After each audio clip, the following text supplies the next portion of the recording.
Put your hands together for Eric Grove.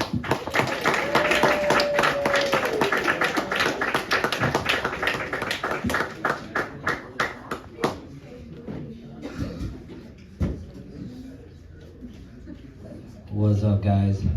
So you guys are looking at me, right? And you would think the whitest thing about me would be my heritage, but you'd be wrong. It's actually my thighs. When I'm pantless, I basically look like two ghosts are supporting my upper body, and I'm just floating. Right?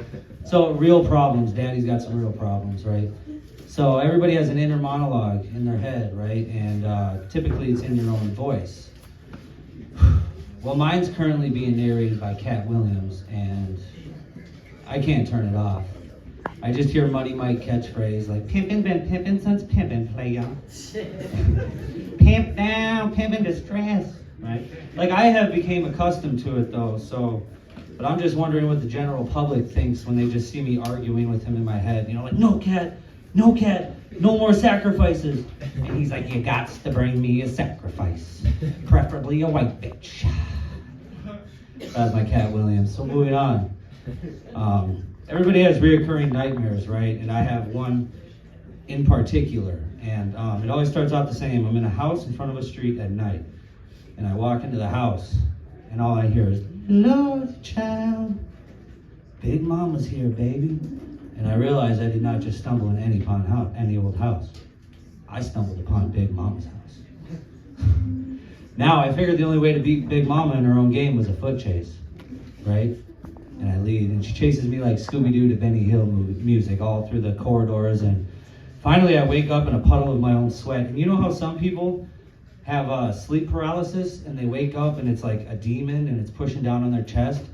When it happens to me, I wake up and it's just Martin Lawrence in a fat suit quoting lines from Bad Boys at me, and then like Will Smith comes out of the closet, you know, to join the whole terrifying experience. But I don't know how much time I got left. But speaking of porn, I have recently acquired a taste for amateur porn, right? It's like cheating, but with like half the guilt, you know? And I prefer it. It's like the indies films of porn. It's like really bad casting, really bad production value, this, that, or the other, right?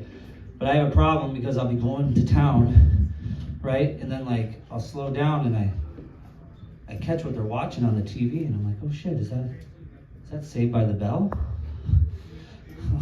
This is my favorite episode of the Goldbergs. And my problem is I start scanning the rest of their room.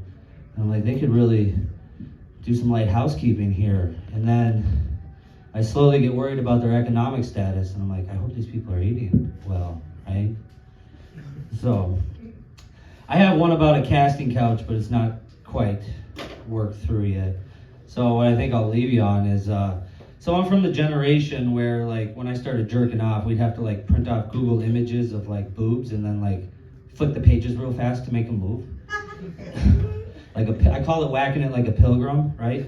So nowadays they have shit like OnlyFans, right? And I, being in my early 30s, did not know what OnlyFans is. So I thought it was just another social media like Facebook or what have you.